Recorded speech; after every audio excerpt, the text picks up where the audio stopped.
Senator Snyder is a professor at the Jesuit School in Berkeley and a sister, a nun in short. And we've been talking about, you took us back to the middle 1800s and the Catholic migrations here and how that impacted and put sisters into roles of teachers and so on, so on, so on, so and how we looked at that, and now with Vatican II, the changes that are coming out. So take us back to the early 60s, give us that snapshot of Vatican II, and then if you would walk us through what happened inside the sisterhood.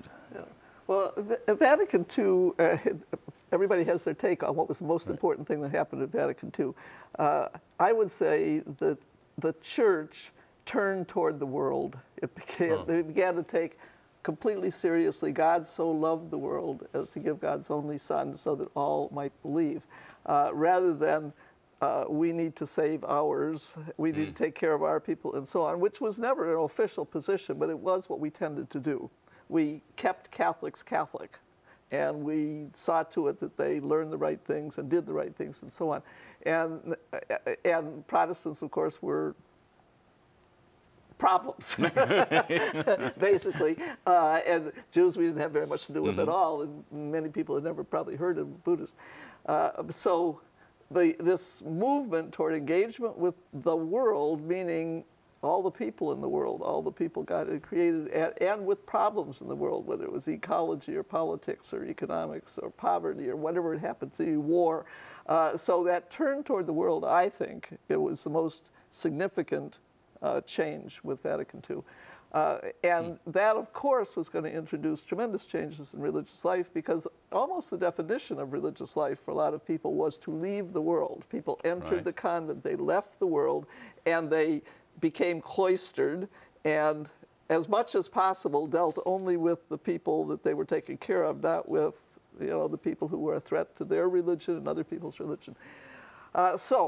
As religious, particularly women religious, turned toward the world, all kinds of things changed. What most people probably saw was that we weren't living in groups of 15 or 20 in one house where we kind of came out and did what we did and went back in, trying not to meet anybody on the way. We were dressed in a way that nobody could possibly mistake us for anything other than, and really quite quickly moved toward, as one person said, dressing like earth people.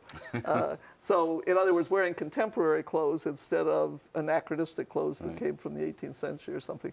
Our life within the convent changed because we were doing a lot of very diverse things. Everybody wasn't going to school at 7:30 in the morning and coming back at 4 o'clock in the afternoon. People were doing more and more diverse things. So, at this point, sisters are involved in everything: politics, law, medicine, inner city work, work in prisons, with delinquents, with people, victims of torture. I mean, there isn't any kind of suffering or need in the world at this point that we would say, oh, no, we don't do that. That's off limits.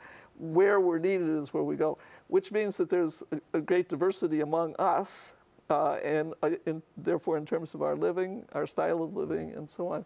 So all of that initiated serious changes in religious life itself, which some people in the church, some lay people in the church, thought was a loss of this kind of exotic, holy, special, elite group of religious specialists who could basically do the praying for everybody else. There were some people like that. We found out in the last year or so that an awful lot of people really appreciated what we had become, and rose up in the interest of time, let's do that and fast forward a little bit, because we were talking on the way over here about the inward reflection and questioning and going out into the world. I take a good Protestant, H. Richard Niebuhr, Christ transforming the world. Now, certainly you're out doing that. Right. And one of the challenges or difficulties or surprises has been your work to go out into the world has not been fully embraced by some of the hierarchy of the church. Is that accurate? Yeah, I think that would be accurate. I think there'd be some people in Vatican would be much happier if we were still in our long habits and veils and living quietly inside our basically cloistered dwellings and essentially doing specifically church work in Catholic institutions under the guidance and control of the clergy. Now, in 2012, this led to, you'll have to help me with the terminology, a gathering, a convention of the women in religious life, and there are some specific issues in which there's sort of sharper or focused disagreements there. And you are part of this, is that right?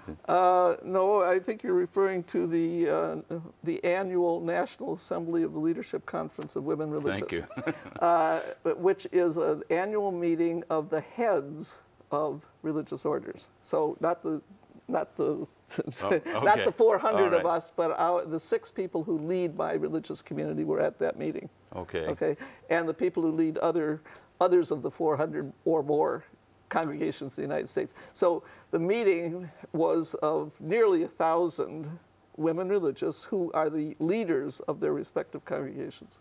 And it was a little more dramatic this year because one of the issues was that the Vatican has initiated a few years ago what was called a doctrinal assessment of the leadership conference, so the quality of their leadership of their members, and decided that they were seriously wanting and issued a mandate that they would be taken over, that is, the leadership conference would be taken over for 5 years by a committee of bishops.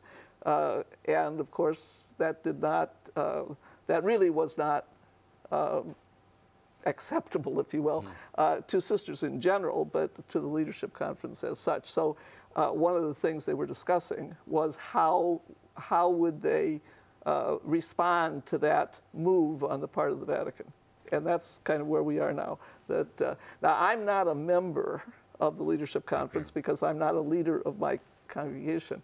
I was there, I was invited because the leadership conference conferred their annual award on me. So I was there as a guest. And, well, that focuses the question. What was the award? It's their Outstanding Leadership Award, which... Congratulations. Thank you. We'll take a break, come back for our closing segment with Sandra Snyder. Stay with us.